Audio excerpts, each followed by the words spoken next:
Assalamualaikum warahmatullahi wabarakatuh. Perkenalkan, nama saya Rizky Putra Sinaga, NIM saya 123120092. Pada kesempatan ini, saya akan menjelaskan beberapa persoalan penting dalam ilmu faraid, yaitu masalah umariyah, masalah mustaraqah atau himariyah, munasahah, serta kewarisan unsa dan janin, serta contoh dan metode perhitungan jumhur ulama. Yang pertama, masalah Umayyah 1 dan Umayyah 2. Masalah Umayyah adalah kasus kewarisan yang diputuskan oleh Khalifah Umar bin Khattab radhiyallahu anhu, di mana bagian ibu bukan sepertiga penuh dari harta, melainkan sepertiga dari sisa harta. Setelah bagian suami atau istri diambil. Hal ini merupakan ijtihad yang diterima oleh jumhur ulama. Umayyah 1, ahli waris dalam Umayyah 1 terdiri dari suami, ibu, dan ayah. Di mana suami mendapatkan 1/2 harta, kemudian sisa harta dibagi, di mana ibu mendapatkan 1/3 dari sisa, dan ayah memperoleh sisanya sebagai asobah.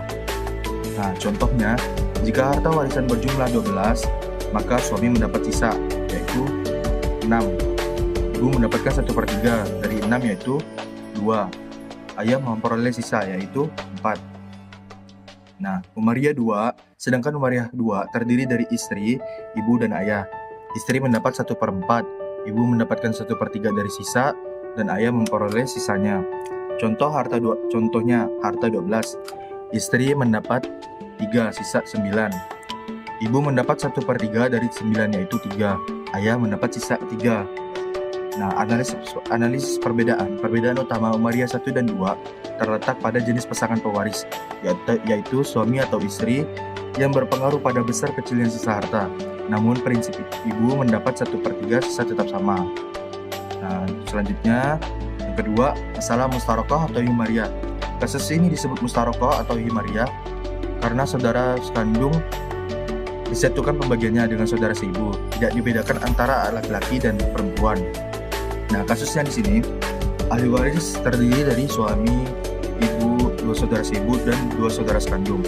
Nah, alasan fikih dalam kasus ini, saudara kandung tidak dihalangi, tetapi ikut berbagi bersama saudara seibu berdasarkan putusan Khalifah Umar radhiyallahu anhu, yaitu demi keadilan. Nah, perhitungannya, suami mendapat 1/2, ibu mendapat 1/6, dan sisa 1/3 dibagikan bersama-sama kepada seluruh saudara. Misalnya, asal masalah 6, suami 3, ibu 1, sisa 2. 2 saudara seibu dan saudara sekandung berbagi rata atas sisa tersebut. Perbedaan pendapat mazhab, yang pertama mazhab Syafi'i dan jumhur, saudara sekandung ikut berbagi. Mazhab Hanafi, saudara sekandung terhalang dan tidak mendapat bagian. Yang ketiga, munasahah. Munasahah adalah perhitungan waris ketika seorang ahli waris meninggal sebelum harta dibagikan, sehingga pembagian harus dilakukan secara bertahap. Kasusnya, seseorang wafat meninggalkan istri dan 2 anak laki-laki. Salah satu anak laki-laki wafat sebelum pembagian dan meninggalkan istri dan seorang anak perempuan. Nah, langkah singkatnya, pertama, harta pewaris awal dibagi kepada istri dan 2 anak laki-laki. Kemudian, bagi anak laki-laki yang meninggal tersebut dianggap sebagai harta baru. Lalu dibagikan lagi kepada ahli warisnya, yaitu istri dan anak perempuannya. Metode ini memastikan tidak ada waris yang terabaikan. Selanjutnya, yaitu keempat, warisan unsa dan janin, yaitu dalam keadaan hamil. Yaitu unsa adalah orang yang tidak jelaskan jenis kelaminnya. Dalam penentuan hak waris, ulama menetapkan agar diambil bagian yang paling kecil dan kemungkinan laki-laki atau perempuan sebagai bentuk kehati-hatian. Janin atau hamil, yaitu anak dalam kandungan berhak mewarisi dengan syarat yang pertama, sudah ada dalam kandungan saat pewaris wafat. Yang kedua, lahir dalam keadaan hidup. Nah, jika jenis kelamin belum diketahui, maka bagian warisan ditahan sementara sampai anak lahir. Contohnya, seorang anak laki-laki wafat meninggalkan istri, ibu, dan anak dalam kandungan. Bagian anak diasumsikan sebagai kemungkinan terbesar, lalu setelah anak lahir, pembagian disesuaikan kembali. Nah, mungkin itu saja yang bisa saya sampaikan. Demikian penjelasan mengenai beberapa masalah penting dalam fikih mawaris, yaitu umariyah, mustaraqah, munasahah, dan kewarisan unsa dan janin. Semoga penjelasan ini dapat membantu memahami prinsip keadilan dan ketelitian dalam pembagian warisan menurut syariat Islam. Mohon maaf apabila ada kekurangan. Wassalamualaikum warahmatullahi wabarakatuh.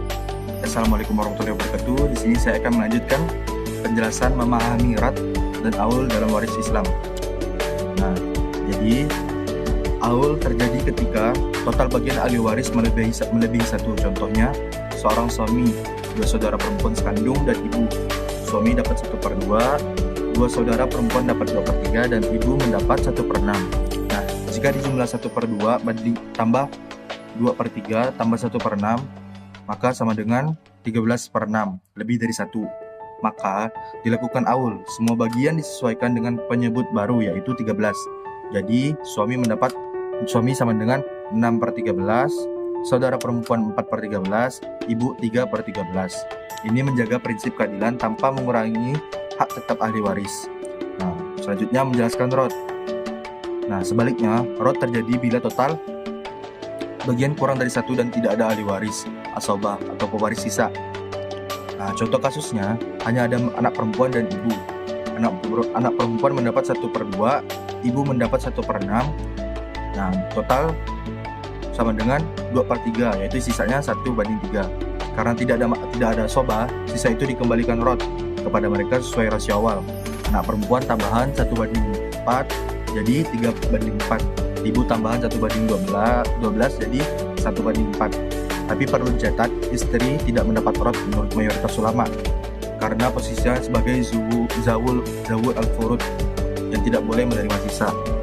Nah, jadi aul dan rot adalah bentuk keadilan ilahi dalam pembagian warisan, menyesuaikan kondisi yang nyata tanpa merugikan siapapun. Waris bukan soal harta semata, tapi keadilan, ilmu, dan ketaatan. Mungkin itu saja yang bisa saya sampaikan. Kurang lebihnya mohon dimaafkan. Wassalamualaikum warahmatullahi wabarakatuh.